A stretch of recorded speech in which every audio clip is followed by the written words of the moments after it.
Equilibrium of a particle. ये कल मैंने इक्विलिब्रियम डिस्कस किया था और बोला था कि दो तरीके का इक्विलिब्रियम होता है, ट्रांसलेशनल इक्विलिब्रियम और रोटेशनल इक्विलिब्रियम। ट्रांसलेशनल इक्विलिब्रियम मतलब पार्टिकल या सिस्टम पर कोई भी नेट फोर्स नहीं लग रहा है, नेट फोर्स का जो वेक्टर सम है वो जीरो है, और जब भी सिस्टम पर कोई भी नेट टॉर्क नहीं लगेगा तो it will be in a rotational equilibrium. अब देखिए आज में जो डिस्कस करना है वो डिस्कस करना है इक्विलिब्रियम ऑफ कॉनकरेंट फोर्सेस। मैंने कल आपको डिस्कस किया था कॉनकरेंट फोर्सेस और कोप्लेनर फोर्सेस का क्या होते हैं। आज हम इन दोनों का क्या कर रहे हैं, इक्विलिब्रियम डिस्कस कर रहे हैं। सो हम पहले डिस्कस करते हैं इक्विलिब्रियम ऑफ कॉनकरेंट फोर्सेस। जैसा कि कल मैंने आपको डिस्कस किया था, कॉनकरेंट फोर्सेस क्या होते हैं, ऐसे फोर्सेस जो जिनका ओरिजिन पॉइंट टू और more than two forces are said to be concurrent if they are originate from same point. इनका पॉइंट ऑफ ओरिजिन सेम होता है तो वो फोर्सेस क्या बोले जाते हैं, कॉनकरेंट फोर्सेस। क्या बोले जाते हैं, कॉनकरेंट फोर्सेस। जैसे देखिए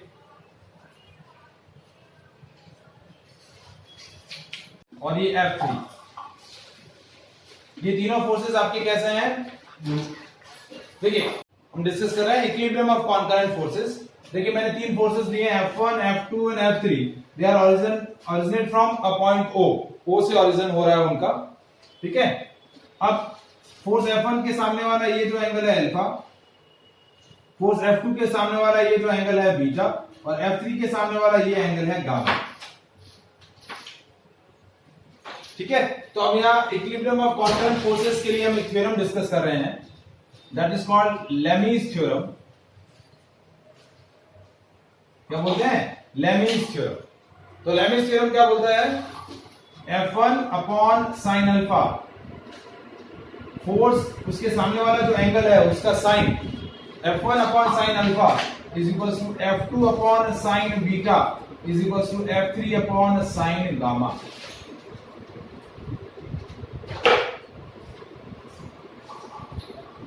F1 upon sin alpha is equals to F2 upon sin beta is equals to F3 upon sin gamma. So using this theorem we are basically explaining the equilibrium of concurrent forces. क्या discuss कर सकते हैं, equilibrium of concurrent forces। देखिए mathematically ये theorem हम use करेंगे different situation में, तो आपको समझ में आ जाएगा कि किस तरीके से ये लेमीज थ्योरम आपका कॉनकरेंट फोर्सेस का इक्विलिब्रियम एक्सप्लेन कर रहा है। आया समझ में ये पॉइंट बेटा।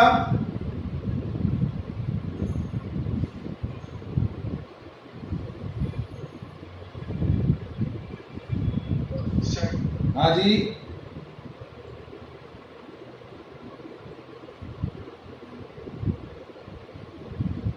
अब नेक्स्ट आता है इक्विलिब्रियम ऑफ कोप्लेनर फोर्सेस।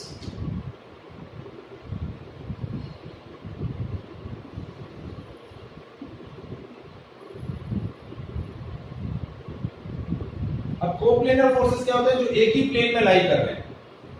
तो जब आपके फोर्सेस, कुछ फोर्सेस जो है वो एक ही प्लेन में लाई कर रहे हैं और उनका एरिया में इक्विलिब्रियम डिस्कस करना है, तो क्या करेंगे, उन कोप्लेनर फोर्सेस को हम म्यूचुअली परपेंडिकुलर डायरेक्शंस में क्या कर देंगे, उनके कंपोनेंट्स फाइंड आउट करेंगे। जैसे सपोज मैं ऐसा बोलूं कि मेरे पास तीन फोर्सेस हैं, F1, F2 और F3, ठीक है।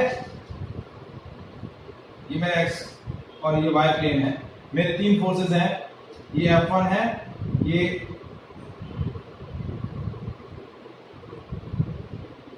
F2 है और ये फोर्स F3। अब देखिए यहां बेसिकली आपका ये जो मैंने डायग्राम बनाया इसमें फोर्सेस आपके कोप्लेनर भी हैं और कॉनकरेंट भी है, क्योंकि एक ही पॉइंट से ओरिजिन कर रहे हैं।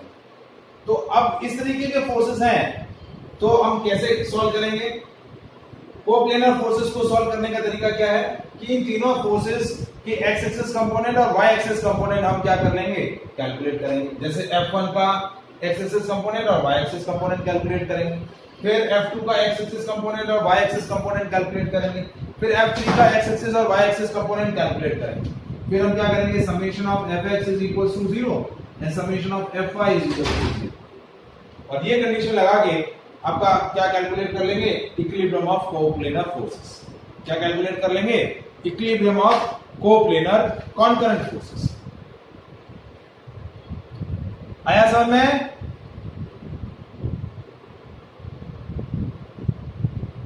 आया समझ में? Any doubt in this part?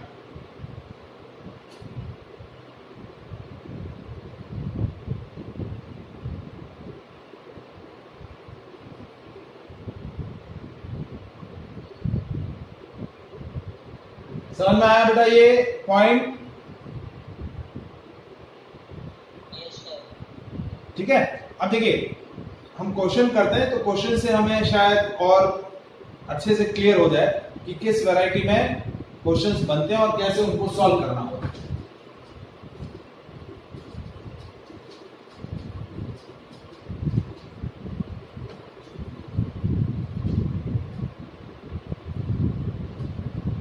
ये दो रिजिड वॉल्स हैं,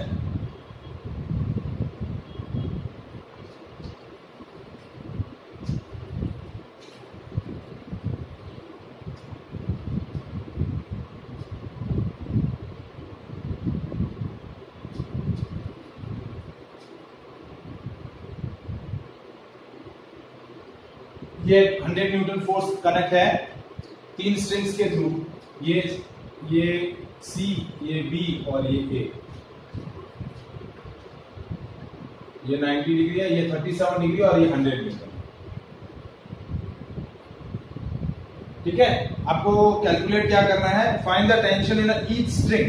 क्या कैलकुलेट करना है, find the tension in each string.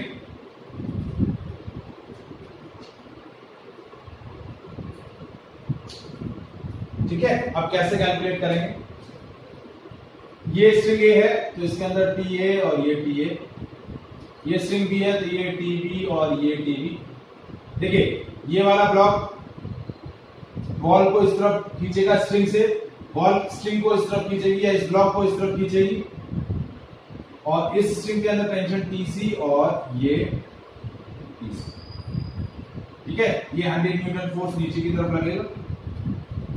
अब मैं आपको दोनों तरीके से इस क्वेश्चन को सॉल्व करना बता दे रहा हूं, लेमिस थ्योरम के हेल्प से भी और फोर्सेस को रिजॉल्व करके उस तरीके से हम क्या कर सकते हैं, ये कैलकुलेट कर सकते हैं। अब सबसे पहले मैं डिस्कस करता हूं आपका सिंपलेस्ट तरीका कि फोर्सेस को रिजॉल्व कर दिया जाए। ठीक है। तो देखिए किस तरीके से रिजॉल्व कर रहे हैं हम।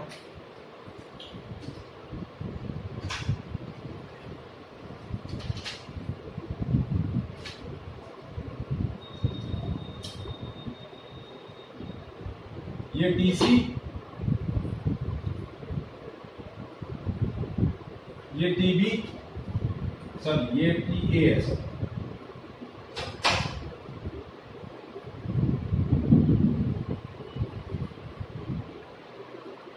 ये टीसी,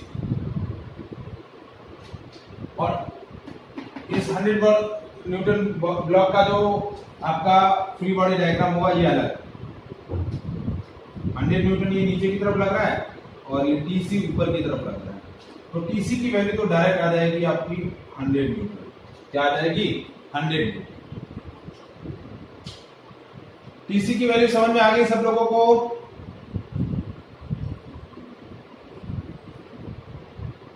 टीसी का वैल्यू समझ में आया? क्योंकि देखिए यहां मैं लॉजिक क्या लगाऊंगा, summation of f is equal to 0, तो TC minus 100 is equal to 0। TC की वैल्यू क्या आ जाएगी, 100।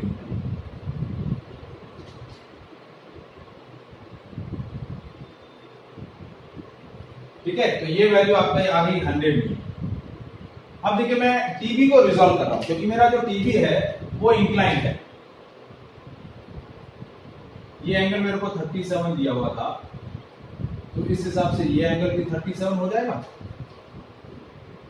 ये एंगल 37 है तो ये भी 37, क्योंकि z बन रहा है, अल्टरनेट इंटीरियर एंगल, ये 37 ले लिया।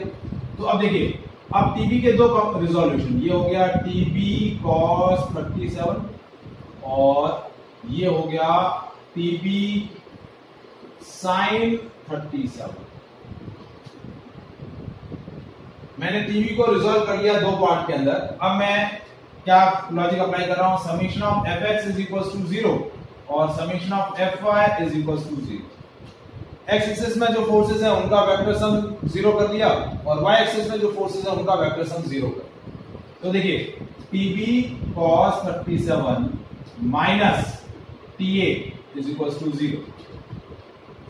ये आपका पॉजिटिव एक्सिस है, ये नेगेटिव एक्सिस है। तो TB cos 37 minus TA is equal to 0। तो ये हो गया TB cos 37 is equal to TA. ठीक है, तो ये इक्वेशन 1 हो गया।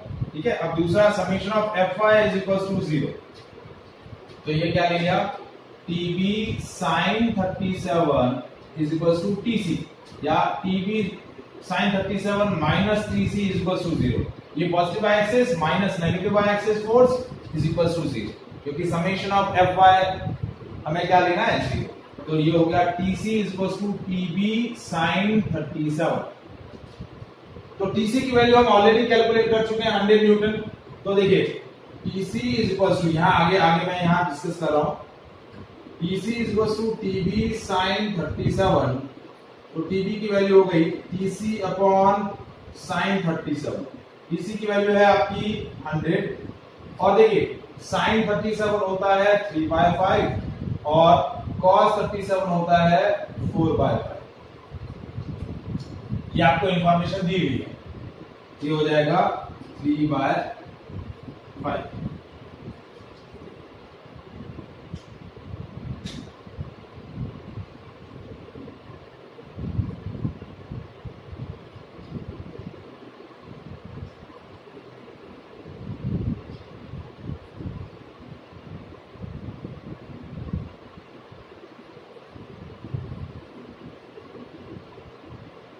ठीक है, तो आपका टीबी का वैल्यू कितना हो गया 500/3 न्यूटन। कितना हो गया 500/3 न्यूटन। अब टीबी की वैल्यू आ गई तो टीए की वैल्यू इक्वेशन 1 से आ जाएगी। From equation 1 TB cos 37 is equal to TA. तो टीबी की वैल्यू है 500/3 cos 37 4/5 is equal to TA, ये हो गया 100। तो टीए की वैल्यू हो गई 400/3 न्यूटन। कितनी हो गई 400/3 न्यूटन। तो टीसी आ गया 100 न्यूटन, टीबी आ गया 500/3 न्यूटन और टीसी आ गया टीए आ गया 400/3 न्यूटन। Is it clear? समझ में आया? सर डाउट है। हाँ बोलो बेटा। सर ये cos और sin की वैल्यू कैसे पता चले? ये वैल्यू दी हुई है, साइन 37 और cos 37 की वैल्यू आपको दी हुई है। ये 37 था ना, तो ये रिजॉल्व किया, ये तो समझ में आया कि नहीं आया? ये जो फोर्सेस का रिजोल्यूशन किया ये समझ में आया या नहीं आया? Yes sir. तो बस वही है मैंने किया है इसके अंदर। तो देखिए साइन 37 की वैल्यू 3/5 होती है, cos 37 की वैल्यू 4/5। तो यहां मैंने क्या किया, TB cos 37 is equal to TA और TB sin 37 इज इक्वल टू DC। Is it clear?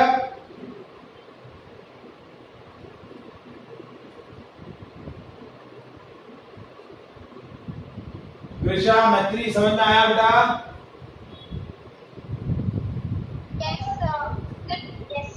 अब देखिए, अब मैं लेविस थ्योरम अप्लाई करता हूं।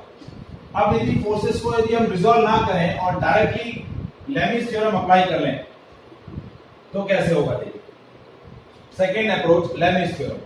तो भाई ये टीबी हटा दिया और ये टीए भी हटा दिया। अब तीनों के बीच के एंगल्स हमने फाइंड आउट कर दिए। इसके बीच का एंगल 90 डिग्री है, ठीक है, ये एंगल और ये एंगल मुझे चाहिए। तो कैसे निकलेगा? देखिए भाई, ये एंगल आपका 37, ये आपका 90 है, ये एंगल कितना हो जाएगा, ये भी 90 हो गया, तो ये हो गया 63 डिग्री। कितना हो गया 53, सॉरी 53, कितना हो गया 53। देखिए कैसे किया मैंने, यह एक परपेंडिकुलर इसके पैरेलल ड्रॉ किया, तो ये 90 हो गया, ये भी 90, ये 37 और 97, तो ये 90 और 37 127, तो ये हो गया 53। तो ये पूरा एंगल कितना हो गया 90 प्लस 53, कितना हो गया,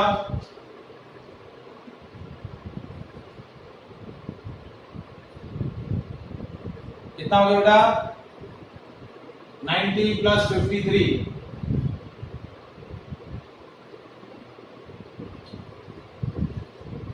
143। और ये एंगल कितना हो गया,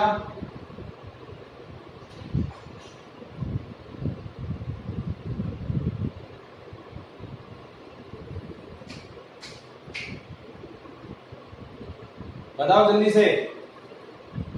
ठीक है, अब देखो आप ऐसे भी कर सकते हो कि ये 90 है और ये 37 है, तो 90 ये 90 और ये 37, तो ये हो गया 90 प्लस 37 127। अब इन तीनों एंगल का सम करो, 143 127 और 90, ये वन आपका क्या आना चाहिए 360। 143 127 और 90, ये आ गया 360।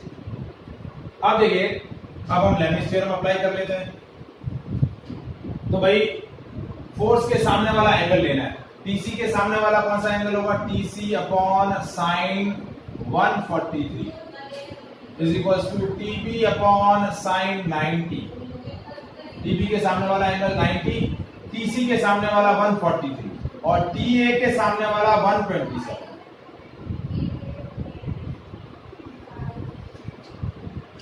अब जीसी की वैल्यू मुझे नॉन है 100 न्यूटन,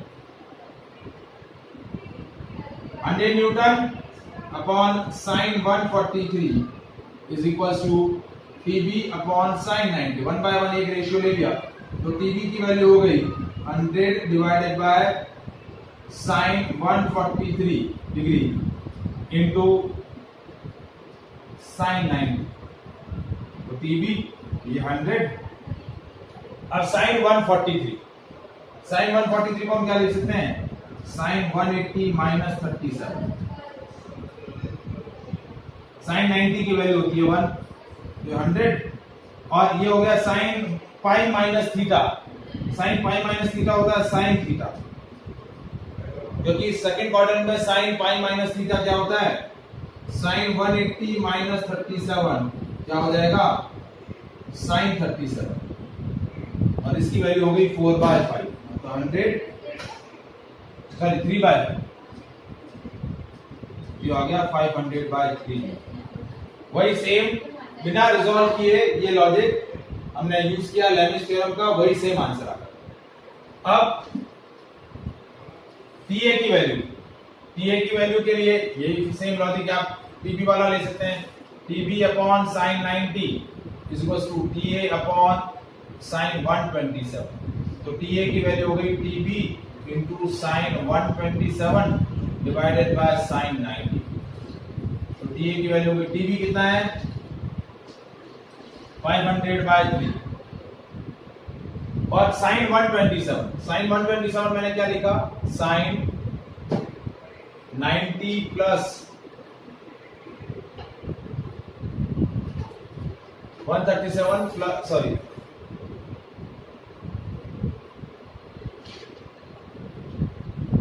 यहां लिख दिया, साइन 127 क्या हो जाएगा, साइन 180 माइनस 53, ये हो गया साइन 53, और साइन 53 की वैल्यू होती है 4/5। साइन 53 की वैल्यू क्या होती है 4/5, तो ये हो गया 4/5, तो ये 400/3। वही सेम आंसर आया, लेकिन थोड़ा सा हमने लॉजिक क्या कर दिया, चेंज।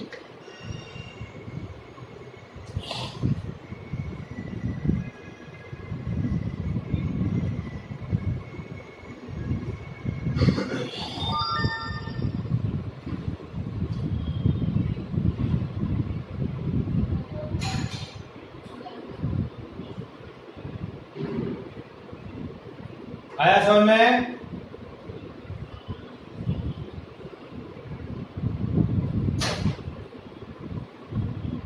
हाँ जी, कृषा मैत्री समझ में आया बेटा? Yes, sir. Yes, sir. तो इस तरीके से फोर्सेस को रिजॉल्व करके हम इक्विलिब्रियम यहाँ फाइंड आउट कर सकते हैं। एक और क्वेश्चन मैं डिस्कस कर रहा हूं, ठीक है, तो शायद आपको और अच्छे से क्लियर हो जाए। फोर्सेस का रिजॉल्व करके जितना करेंगे उतना ज्यादा बेटर होगा। लैमिस थ्योरम में क्या होता है कि भाई एंगल्स यदि हमें पता ना चल रहे हैं तो फिर थोड़ा सा वो आपका टाइम कंज्यूमिंग हो जाता है, थोड़ा सा लेंदी बन जाता है। तो देखिए नेक्स्ट क्वेश्चन क्या है, आपको दिया है two particle of masses 10 kg and 35 kg are connected with the four strings at the point B and at a point D as shown in a figure.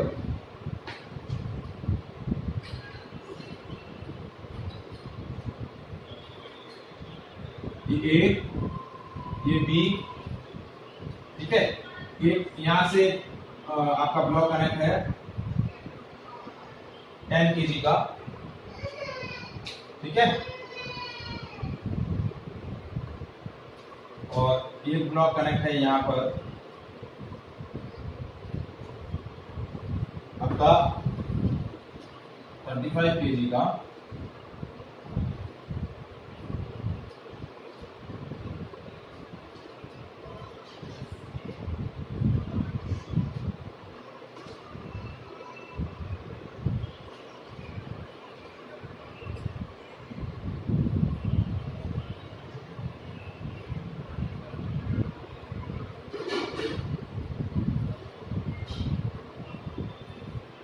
ठीक है।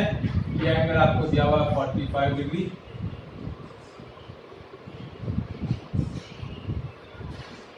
ये आपको दिया हुआ 30 डिग्री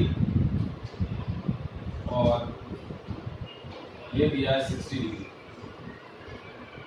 ये 90 डिग्री। अब आपको क्या करना है, सारी स्ट्रिंग्स में क्या कैलकुलेट करना है, टेंशन। डिटरमाइन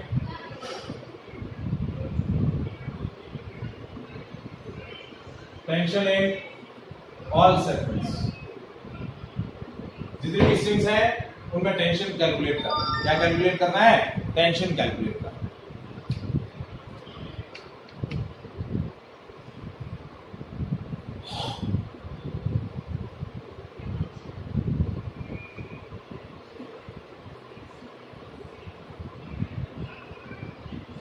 तो देखिए कैसे कैलकुलेट करेंगे। देखिए इसके अंदर ये जो स्ट्रिंग है इसके अंदर टेंशन क्या हुआ, देखिए ये T1, ये T1, ये T2, ये T2, ये T3, ये T3 और ये T4 और ये भी T4। 4 टेंशन हैं वो हमें कैलकुलेट करना है।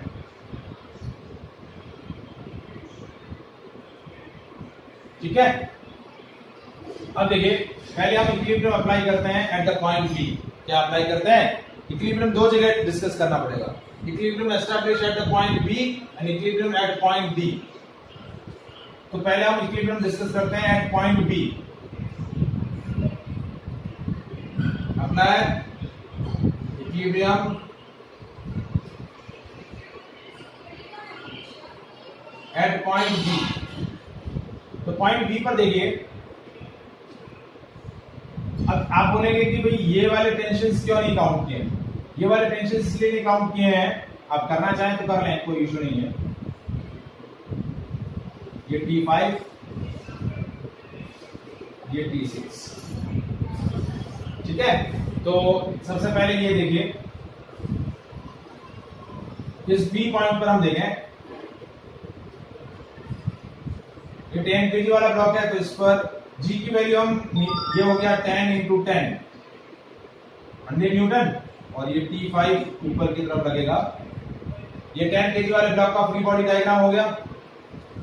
पहले हम दोनों का, इन दोनों ब्लॉक का फ्री बॉडी डायग्राम यहां डिस्कस करते हैं। ये 10 kg और ये 35 kg। तो 10 kg वाले ब्लॉक पर नीचे उसका वेट लगेगा 10 इंटू 10 100 न्यूटन और ये T5 ऊपर की तरफ, तो ये क्या हो गया T5 minus 100 is equal to 0, क्योंकि समेशन ऑफ F क्या हो गया 0, तो T5 की वैल्यू हो गई 100 न्यूटन। ये T5 की वैल्यू है। अब T6 की वैल्यू कैसे आएगी? T6 पर नीचे फोर्स लग रहा है 35 इंटू 10 350 न्यूटन। मैंने G की वैल्यू 10 ली है और ये आपका T6 ऊपर की तरफ, again summation of F is equal to 0, तो T6 minus 350 is equal to 0, तो T6 की वैल्यू हो गई 350 न्यूटन। कितनी हो गई 350। तो T5 और T6 की वैल्यू आ गई। अब हम इक्विलिब्रियम एस्टैब्लिश करते हैं पॉइंट B पर। B पर देखें, ये पॉइंट B नीचे की तरफ लग रहा है आपका T5 लग रहा है, तो T5 की वैल्यू 100 न्यूटन है। फिर इस तरफ लग रहा है T1 और इस तरफ टेंशन है T3, ठीक है। अब ये आपको 30 डिग्री दे रखा है और ये 90 है। अब आप चाहें तो लेविस थ्योरम लगा सकते हैं और आप चाहें तो T3 को रिजॉल्व कर सकते हैं। तो T3 को रिजॉल्व कर लिया तो ये क्या T3 sin 30 और ये ले लिया मैंने T3 cos 30, क्योंकि 30 डिग्री वर्टिकल के साथ बन रहा था, इसलिए वर्टिकल कंपोनेंट हो जाएगा T3 cos 30 और हॉरिजॉन्टल हो जाएगा T3 sin 30। तो अब मैंने अप्लाई किया इक्विलिब्रियम, तो क्या इक्विलिब्रियम होगा summation of fx is equal to 0, तो f और fy इज 0, तो fx के अबाउट मेरा इक्विलिब्रियम क्या हुआ T3 sin 30 minus T1 is equal to 0, तो T1 की वैल्यू हो गई T3 sin 30, sin 30 की वैल्यू होती है 1/2, तो T1 की वैल्यू हो गई T3/2, T1 की वैल्यू हो गई T3/2। और दूसरा मैंने फोर्स लगाया summation of Fy is equal to 0, तो ये हो गया T3 cos 30 minus 100 is equal to 0, क्योंकि वर्टिकल में डाउनवर्ड क्या लग रहा है 100 न्यूटन, तो T3 की वैल्यू हो गई 100 डिवाइड बाय cos 30, तो 100 cos 30 की वैल्यू होती है √3/2, ये हो गया 200 बाय √3 न्यूटन, 200 बाय √3 न्यूटन।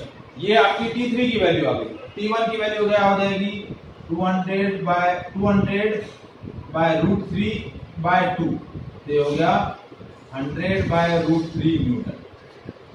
तो T1 की वैल्यू आ गई 100 बाय √3 न्यूटन और T3 की वैल्यू आ गई 200 बाय √3 न्यूटन।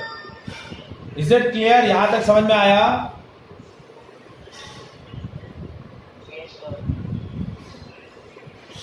अब हम इक्विलिब्रियम डिस्कस करेंगे यहां B पॉइंट के about.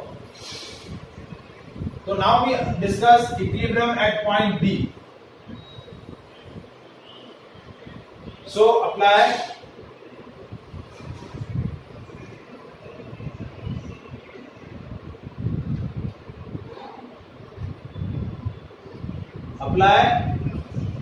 Equilibrium at point D। तो D पे देखिए ये T6 नीचे लग रहा है, क्या लग रहा है T6 नीचे, ये T2 ऐसे लग रहा है और T4 ऐसे लग रहा है। अब T4 और T2 दोनों रिजॉल्व होंगे।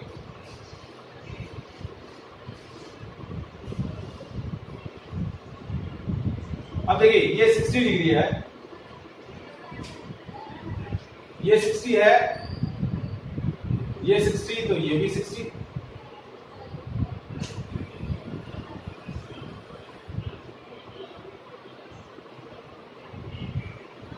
है कि नहीं? ये पैरेलल लाइन हो जाएगी, ये 60 तो ये भी 60 और ये 45 तो ये भी 45। तो क्या लेंगे, ये 60 डिग्री हो जाएगा और ये 45।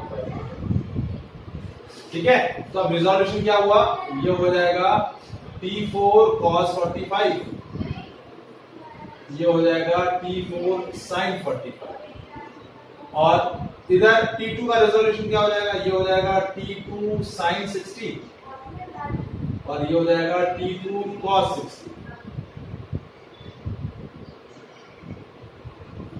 अब फोर्सेस का रिजोल्यूशन हो गया, summation of fx is equal to 0, तो T4 cos 45 minus T2 sin 60 is equal to 0, तो T4 cos 45 यानी 1 by root 2 is equal to T2 sin 60 root 3 by 2।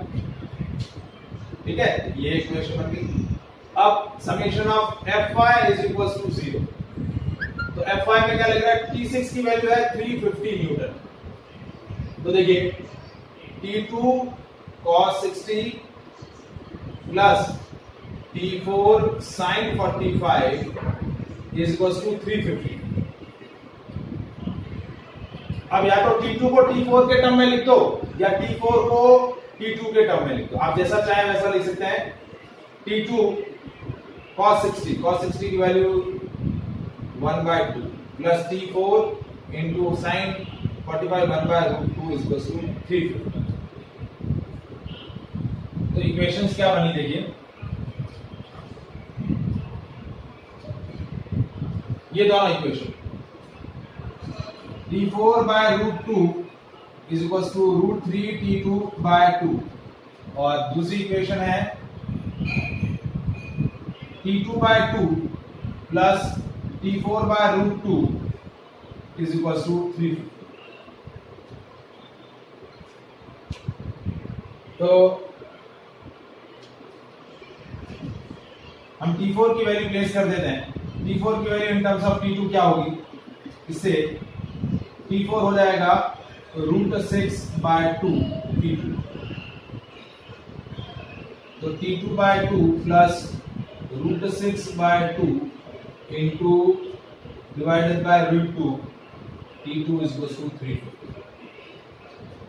ये √6 को मैंने लिख दिया √3 इंटू √2, √2 से √2 कैंसिल हो गया, T2 हो जाएगा 1 by 2 plus √3 by 2 is equal to 350। तो T2 की वैल्यू हो गई T2 1 plus √3 by 2 is equal to 350, तो T2 की वैल्यू हो गई 700 by √3 प्लस 1 न्यूटन, ये T2 की वैल्यू हो गई। और T4 की वैल्यू क्या हो जाएगी, T4 की वैल्यू हो जाएगी √6 by 2 into T2 700 by √3 plus 1, ये चाहे तो आप कैंसिल कर लें, ये हो जाएगा 350 √6 अपॉन √3 प्लस 1,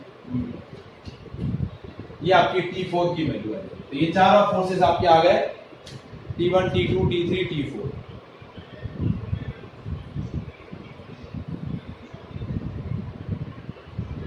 तो ये समझ में आया इक्विलिब्रियम ऑफ पार्टिकल।